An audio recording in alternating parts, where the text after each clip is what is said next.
안식일에 비가 안 오니까 좋죠? 예, 그동안 충분히 비는 내린 것 같습니다. 성명학교인데 비가 오니까 아무래도 좀 여러 가지로 영향이 있어서 하나님께서 오늘 이 안식일에는 비를 멈춰 주셨습니다.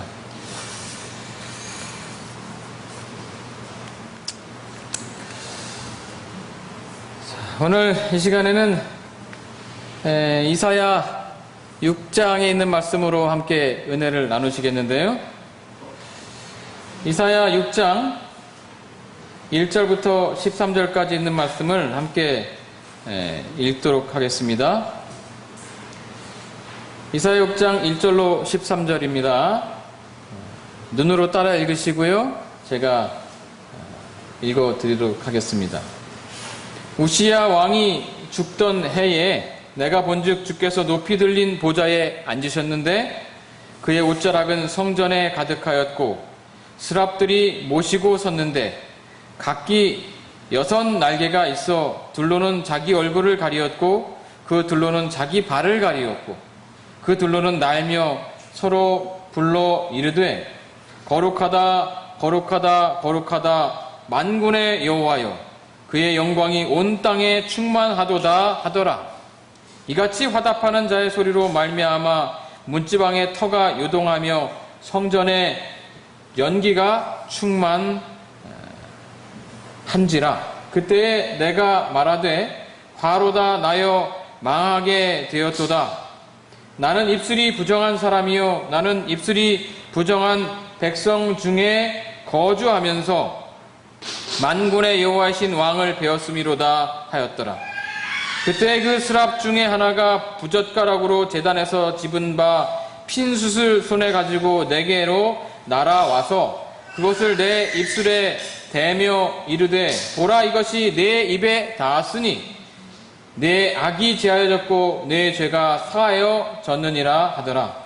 내가 또 주의 목소리를 들으니 주께서 이르시되 내가 누구를 보내며 누가 우리를 위하여 갈꼬 하시니 그때 내가 이르되 내가 여기 있나이다 나를 보내소서 하였더니 여호와께서 이르시되 가서 이 백성에게 이르기를 너희가 듣기는 들어도 깨닫지 못할 것이요 보기는 보아도 알지 못하리라 하여 이 백성의 마음을 둔하게 하며 그들의 귀가 막히고 그들의 눈이 감기게 하라. 염려하건대 그들이 눈으로 보고 귀로 듣고 마음으로 깨닫고 다시 돌아와 고침을 받을까 하노라 하시기로 내가 이르되 주여 어느 때까지니까 하였더니 주께서 대답하시되 성읍들은 황폐하여 주민이 없으며 가옥들에는 사람이 없고 이 토지는 황폐하게 되며 여호와께서 사람들을 멀리 옮기셔서 이 땅 가운데에 황폐한 곳이 많을 때까지니이다. 그 중에 10분의 1이 아직 남아있을지라도 이것도 황폐하게 될 것이나 밤나무와 상수리나무가 배임을 당하여도 그 그루터기는 남아있는 것 같이 이 거룩한 씨가 이 땅에 그루터기니라 하시더라. 이 시간 함께 은혜를 나누고자 하는 말씀의 주제는 사명 그 거룩한 씨앗입니다.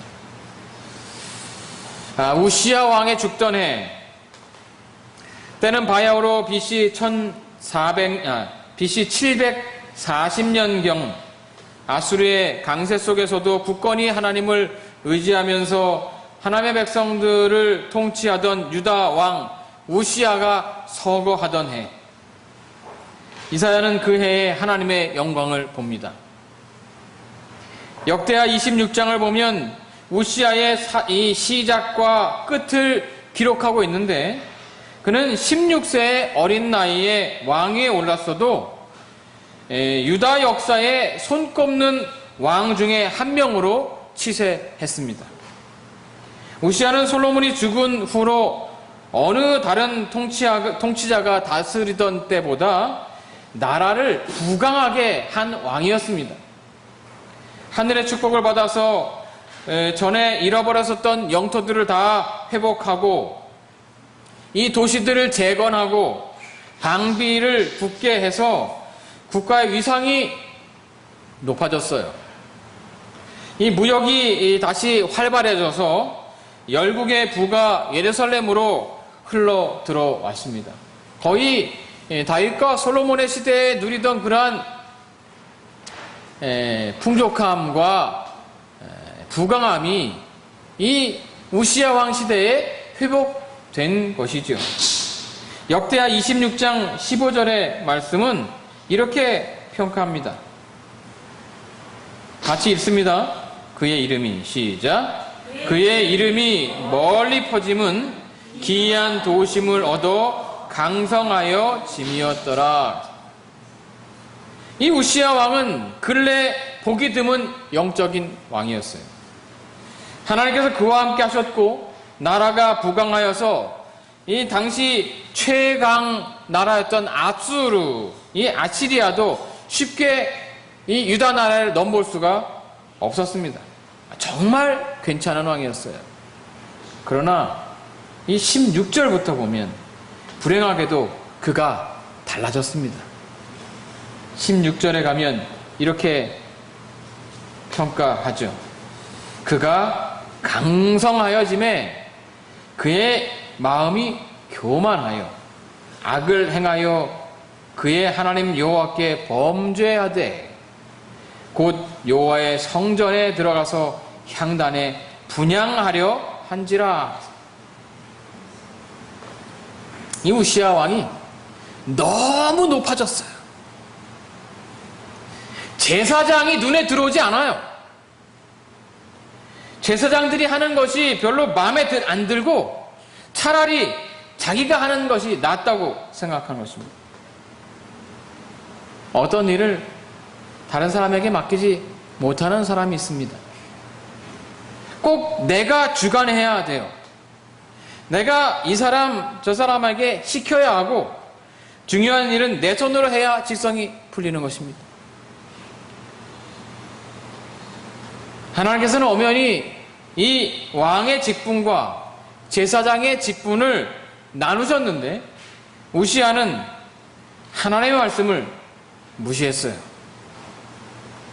왕의 직분, 제사장의 직분, 선지자의 직분이 다 나눠져 있었는데 우시야는 자기가 너무 높아져서 왕이면 내가 이 정도면 내 마음대로 다 할 수 있다고 생각을 하는 것입니다. 분명히 하나님께서 그 권한을 나눠 놓으셨는데 우시야는 그 하나님의 말씀을 무시했어요. 왕이라도 제사장의 말은 들어야 하고 선지자의 말은 들어야 하는데 우시야는 그것을 무시하는 것입니다. 우시야는 제사장을 무시했다고 생각했지만 결국 그것은 누구를 무시한 것이라고요? 하나님을 무시한 것입니다. 교만이 정말 무서운 죄입니다. 잠언은 이렇게 선언하죠. 잠언 21장 4절 눈이 높은 것과 마음이 교만한 것과 악인이 형통한 것은 다 죄니라. 잘 사는 사람들을 부러워할 필요가 없어요.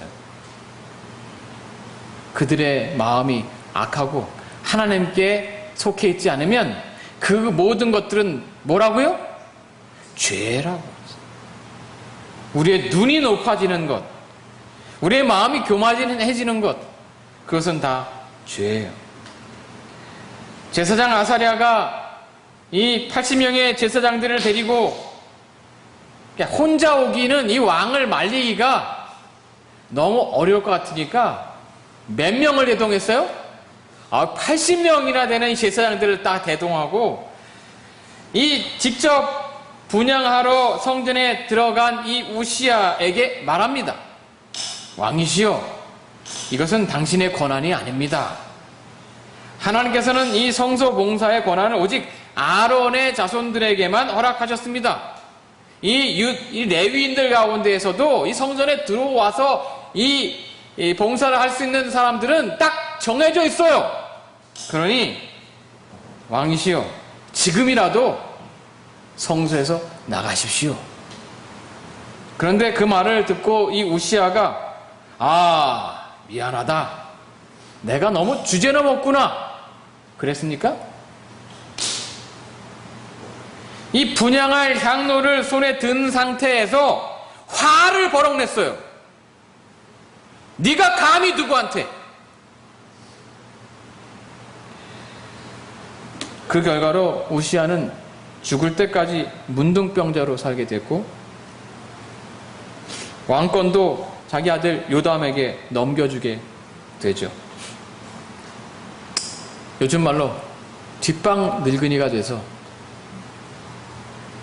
아들이 통치하는 것을 그냥 보고 아들한테 수렴청정이라고 하죠.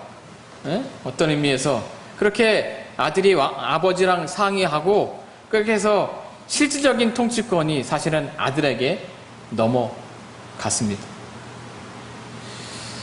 정말 안타까운 일입니다. 다윗이 위대한 이유는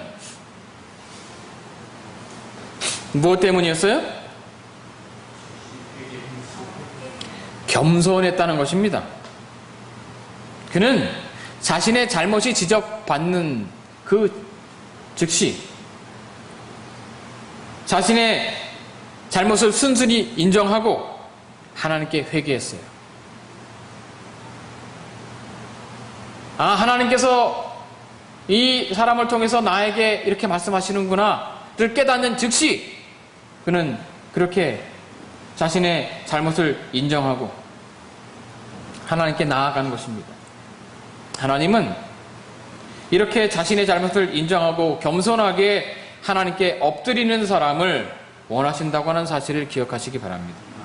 늘 낮은 마음으로 자신의 부족을 깨닫고 내가 무언가를 할 수 있다고 자신할 것이 아니라 내가 가진 모든 것들이 다 하나님의 것임을 인정하고 하나님께서 사용하시도록 내 자신을 내어드리는 분들이 되시기를 바랍니다.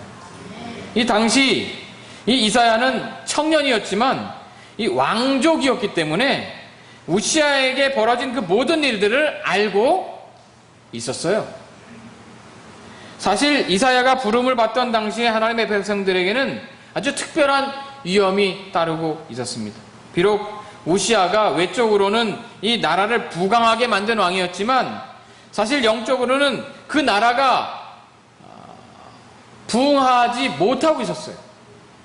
그가 할 수 있는 개혁들을 이렇게 하긴 했지만 그 백성들이 그 마음이 회개하고 그 삶이 개혁되지 못했어요.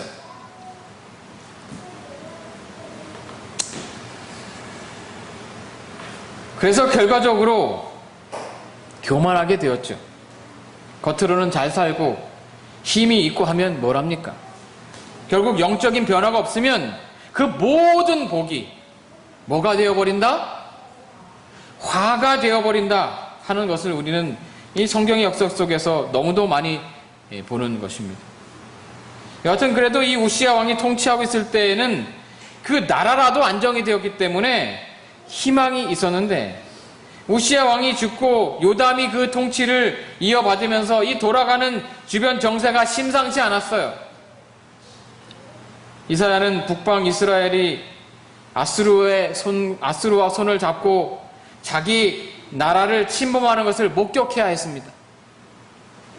자기가 선지자로 있는 동안에 사마리아가 함락되었고 또 이스라엘의 10지파는 다른 나라들로 다 흩어져야 될 것이었어요. 유다는 거듭거듭 아수르 군대의 침략을 받을 것이었고 예루살렘은 포위될 것이었습니다.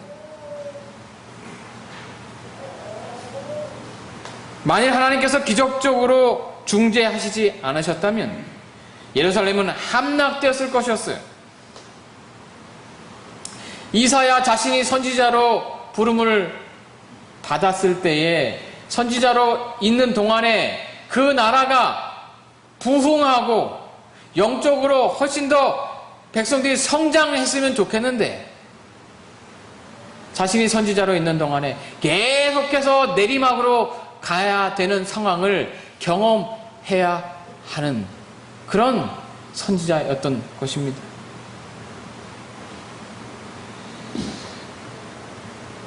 이미 큰 위험이 유다 나라의 평화를 위협하고 있었고 하나의 보호가 제거되고 있었고 아수르의 군단은 이 유대의 땅을 넘으려고 했단 말입니다. 그러나 이 외적인 위험들과는 비교할 수 없이 이 내적인 위험, 이 영적인 위험은 더 심각했습니다. 이스라엘을 정말로 절망하게 한 것은 이 백성들의 완고함이었어요. 여기 하나님께서 이사야 6장에 말씀하시는 것처럼 사실 하나님께서 그렇게 되게 하라라고 표현했지만 들어도 알지 못하고 깨닫지 못하고 보아도 보지 못한 것처럼 그렇게 이 백성들이 그런 상태였어요. 누가 말해도 귀등으로 듣지 않아요. 그냥 내 생각대로 사는 것입니다. 지난 시간에 살펴보았듯이 당시 선지자의 기별은 대동소이 바로 이러한 것에 관한 기별이었어요. 이사야서를 지금 연구하고 있지만 이 이사야서를 연구하면서 예레미야서를 읽어보시면 거의 그 기별이 대동소이함을 깨닫게 될 거예요. 당시 동일한 시대의 선지자의 기별이니까요. 에스겔서도 마찬가지예요. 이 빛이 되어야 할 그들의 삶이 하나님에 대한 배도와 반역으로 하나님의 형벌을 자청하고 있었고 북방 이스라엘을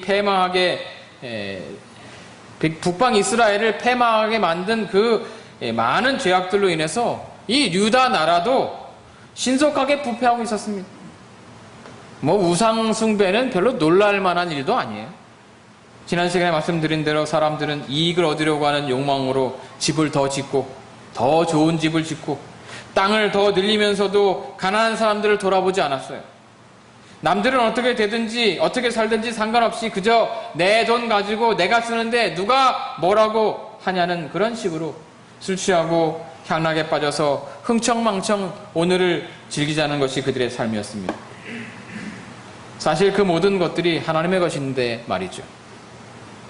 그들은 그것을 다 알면서도 거짓과 부도덕과 불법을 일삼았어요. 그래서 하나님께 충실한 소수의 남은 무리들조차도 용기를 잃고 낙담과 절망에 빠지고 싶은 유혹을 받게 되는 것입니다.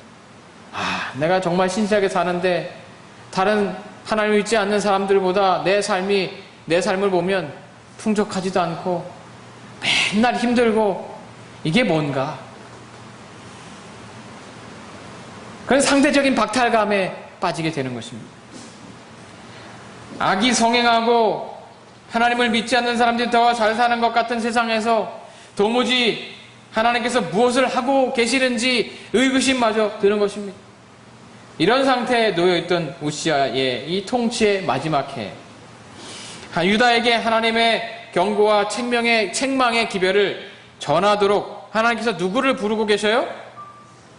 이사야를 부르고 계시는 것입니다. 사실 이사야는 거의 절망 상태에 빠지고 있었고 자신이 선지자로서의 삶을 감당할 수 없다고 생각하고 있었던 그때 하나님께서 그를 세우시려고 나타나시는 것입니다. 내가 목회하면서 교회가 별로 변화도 되지 않고 내가 하는 말들이 별로 먹히지도 않고 그런 상황들을 보면 이 목사들도 심각한 디프레스에 빠지게 됩니다. 이 교회에 내가 있어야 되나 말아야 되나. 때때로 나의 삶에 변화되지 못한 모습을 스스로 느끼면서 영적인 절망 가운데 빠져서 내가 이런 상태로 목회를 계속 해야 되나 말아야 되나 고민을 하게 되는 것입니다. 선지자의 절망, 그것은 우시아의 죽음보다 더 큰 일입니다. 그것은 사명을 주신 하나님께는 더 큰 손실인 것입니다. 마찬가지로 목사의 절망과 지도자의 절망, 그것은 그 교회에 큰 영향을 미칩니다. 목사가 교회 성장의 희망을 발견하지 못할 때 이르러 오는 그 슬럼프와 사명의 저하는 하나님의 나라의 큰 손실인 것입니다. 그것은 목사만의 문제가 아니에요. 하나님의 백성이 그 사명을 잃었을 때 역시 똑같습니다. 그것은 하나님의 군대의 전력의 손실이에요. 싸움은 지휘관이 하는 것이 아니라 그 휘하에 군대가 하는 것이죠. 힘써 싸우려고 하는 군인이 없는 군대, 그리고 그 지휘관이 도대체 무엇을 할 수 있겠습니까? 우리는 사사기에서 그것을, 그 현장을 너무나 뼈저리게 봤어요. 그들의 사기가 땅에 떨어져 있고 하나님의 백성들이 이 땅에서 하나님의 백성으로서의 삶을 살아가는데 실패하게 될 때, 그때 이르러 오는 전력의 손실은 엄청난 것입니다. 하나님께서 아무것도 할 수 없어요. 그 교회가 아무 일도 할 수 없어요. 뭔가 일을 하는 것 같은데 효과가 없어요. 비리비리한 군사, 싸울 일 하나도 없이 그냥 원수의 진영으로 항복하는 군사들이 있으면 그 군대의 사기가 꺾이는 것입니다. 그런 의미에서도 하나님께서 기드온의 군대를 300명으로 대폭 삭감하신 이유가 있는 것입니다. 오히려 그들은 없는 것이 더 낫다는 거예요. 하나님의 사람들 하나하나는 강해져야 합니다. 그렇게 영적으로 강한 평신도를 만들어내는 것이 하나님께서 목사에게 맡기신 일입니다. 그래서 일을 자꾸 맡기고 시켜서 그들이 해야 할 일을 잘 감당하도록 훈련시키고, 그들이 자신의 삶의 영역에서 하나님을 드러내고 영혼들을 구원할 수 있는 일꾼이 되도록 하는 것이 목회예요. 그걸 잘해야 되는데 그게 잘 안 될 때 목사는 너무 힘이 빠지고 자괴감에 빠지는 것입니다. 차라리 내가 하면 손쉬운데 그걸 맡겨서 일을 하게 하려고 하니 시간도 많이 걸리고 변화도 더디고 하려고도 하지도 않고, 야, 이걸 어떻게 해야 되나. 사실 평신도가 제대로 서야 교회가 부흥하고 이 시대 안으로 하나님의 사업을 마칠 수 있는 것입니다. 그래서 하나님께서는 여러 가지 과정을 통해서 우리들을 강하게 키우시고자 합니다. 한 명이 100명을 감당할 수 있을 그 일당 100의 용사들을 원하시는 것입니다. 때때로 하나님께서 우리에게 시련과 절망을 허락하시고 그 백성에게 슬픔을 감당하게 하시는 것은 그러한 이유인 것입니다. 베드로전서 4장 12절로 14절을 보시기 바랍니다. 여기 이렇게 말씀하고 계시죠. 사랑하는 자들아, 너희를 연단하려고 오는 불시험을 이상한 일 당하는 것 같이 이상히 여기지 말고 오히려 너희가 그리스도의 고난에 참여하는 것으로 즐거워하라. 이는 그의 영광을 나타내실 때에 너희로 즐거워하고 기뻐하게 하려 함이라. 너희가 그리스도의 이름으로 치욕을 당하면 복 있는 자로다. 영광의 영 곧 하나님의 영이 너희 위에 계심이라. 때때로 어떤 사람의 죽음이 우리에게 절망을 가져올 수도 있습니다. 때때로 어떤 사건이 우리에게 절망을 가져올 수도 있습니다. 때때로 나의 어떤 질병이 우리에게 절망을 가져올 수도 있습니다. 복음을 전하는 족족, 더 이상 복음을 전하고 싶지 않을 정도로 실패하는 일들이 우리의 사명을 저하시킬 수 있어요. 그럴 때는 정말 아무것도 하고 싶지 않고 교회도 가고 싶지 않습니다. 다 때려치우고 싶은 것입니다. 캄캄해서 하나님도 안 보입니다. 그러나 그러한 절망 속에 끊임없이 하나님께 부르짖을 때 하나님께서 당신 자신을 나타내시는 것입니다. 성경의 역사 가운데 하나님을 뵙고 그분의 보좌를 본 사람들은 다 비슷한 상황에서였습니다. 하나님 없이는 도저히 새로운 힘을 얻을 수 없을 때, 그 모든 것들이 다 무너져도 하나님께서 함께 하시리라는 확증을 주셔야 될 때 하나님께서는 당신의 형상을 비추시는 것입니다. 하늘 문을 여시는 것입니다.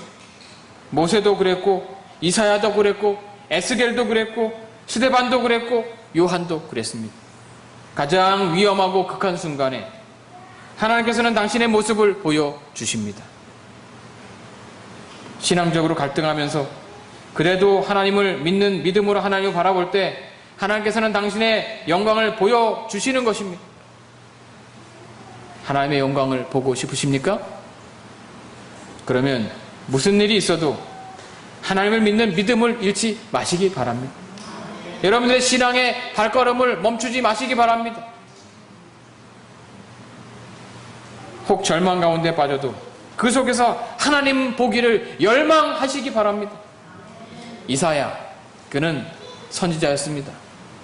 그는 절망해서는 안 되는 그런 사람이었어요. 그에게는 사명이 있었습니다. 그는 살아가는 이유가 분명해야 하는 사람이었습니다. 그런데 그가 절망 가운데 빠졌습니다. 목사도 교회 오고 싶지 않을 때가 있을까요? 예? 목사가 교회 오고 싶지 않을 때 어떻게 돼요? 예? 이사야, 그에게는 절망해서는 안 되는 그런 사명이 있었습니다. 그런 그가 절망 가운데 빠졌어요. 유다의 희망이 없는 것을 보고 좌절합니다. 망국이 눈앞에 보이는데 백성들은 눈 멀고 귀 먹어서 그의 말은 듣지도 않는데 도대체 어떻게 해야 하는지 엎드려져서 하나님께 물을 때 하나님께서 그에게 하늘을 여시는 것입니다. 이사야에게 드리운 그 어두움을 뚫고 그분의 영광을 보이시면서 하나님께서 이렇게 말씀하십니다. 주께서 이르시되 내가 누구를 보내며 누가 우리를 위하여 갈고. 하나님의 영광을 보고 그분의 음성을 들은 이사야의 대답은 당연했습니다. 뭐예요? 내가 여기 있나이다. 나를 보내소서. 지금 그는 희망을 보고 있는 것입니다. 누가 계셔요? 하나님께서 계시는 것입니다. 여전히 하나님께서 나와 함께 하시는 것입니다. 하나님을 느끼지 못할 때와 하나님을 직접 목도하고 느낄 때의 삶은 달라질 수밖에 없는 거예요. 하나님을 보고도 죽지 않고 살았던 그들의 삶은 달라지는 것입니다. 상황이 바뀌지 않았지만 내가 바뀌는 것입니다. 13절에 밤나무, 상수리 나무는 누구를 의미해요? 이스라엘 백성들을 말하는 것입니다. 안타깝게도 그들이 바뀌지 않았어요. 그래서 이스라엘 백성들은 때가 이를 때까지 영적인 무지로 인해서 그 황폐한 가운데 거하게 될 것입니다. 그들은 배임을 당할 거예요. 그러나 감사하게도 하나님은 그것으로 끝을 맺지 않습니다. 하나님께서는 그 구루터기를 남길 것을 약속하고 계세요. 그리고 그것이 거룩한 씨가 될 것을 약속하시는 것입니다.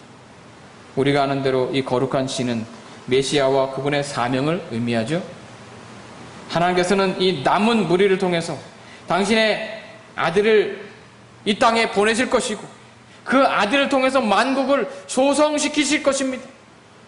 그 거룩한 씨, 그것은 사명입니다. 하나님의 백성을 하나님의 백성답게 하고 하나님의 나라를 하나님 나라답게 하는 사명, 하나님의 나라가 이 땅에 세워지는 사명인 것입니다. 그리스도의 죽으심을 통해서 그 사명이 이 땅에 심겨졌고 예수께서 그 받은 사명을 그 제자들에게 위임하셨습니다. 대사명이라고 하는 마태복음 28장 18절로 20절, 하늘과 땅의 모든 권세를 내게 주셨으니 그러므로 너희는 가서 모든 민족을 제자로 삼아 아버지와 아들과 성령의 이름으로 침례를 베풀고 내가 너희에게 분부한 모든 것을 가르쳐 지키게 하라. 볼지어다 내가 세상 끝날까지 너희와 항상 함께 있으리라. 이 거룩한 씨는 각 시대의 남은 무리들을 통해 자라났습니다. 예수께서는 일찍이 그 각 시대마다 그 거룩한 사명을 받을 사람들을 위해서 이렇게 기도하셨어요. 내가 비옵는 것은 이 사람들만을 위함이 아니요 또 그들의 말로 말미암아 나를 믿는 사람들도 위함이니 아버지요 아버지께서 내 안에 내가 아버지 안에 있는 것 같이 그들도 다 하나가 되어서 우리 안에 있게 하사 세상으로 아버지께서 나를 보내신 것을 믿게 하옵소서. 이제 그 사명이 우리 손에 있습니다. 말라기 4장 5절과 6절에 예언된 말세의 엘리야를 기다리는 것이 아니라 우리가 그 사명을 감당할 엘리야가 되어야 하는 것입니다. 씨는 심겨져서 썩어야 그 싹을 틔우는 것처럼 이 땅에 하나님의 나라가 그렇게 확장되었습니다. 수많은 기별자들이 죽으면서 그 씨를 퍼뜨렸습니다. 이제 누가 죽을 차례예요? 우리가 죽을 차례입니다. 우리가 죽어야 우리 주변의 영혼들이 살 수 있는 것입니다. 누가 제2의 이사야, 제2의 엘리야가 되시겠습니까? 어쩌면 하나님께서는 우리에게 절망의 때를 일부러 주실지도 모르겠어요. 하나님께서는 우리가 절망하는 그 순간을 기다리고 계실지도 모릅니다. 그때야 비로소 간절히 하나님을 사모하는 사람들에게 역사할 수 있기 때문이죠. 그리고 다시 한번 우리의 사명을 굳게 하실 것입니다. 절망적일 때 하나님을 찾으시기 바랍니다. 그리고 다시 한번 우리가 살아가는 이유, 우리의 사명을 재확인하시기 바랍니다.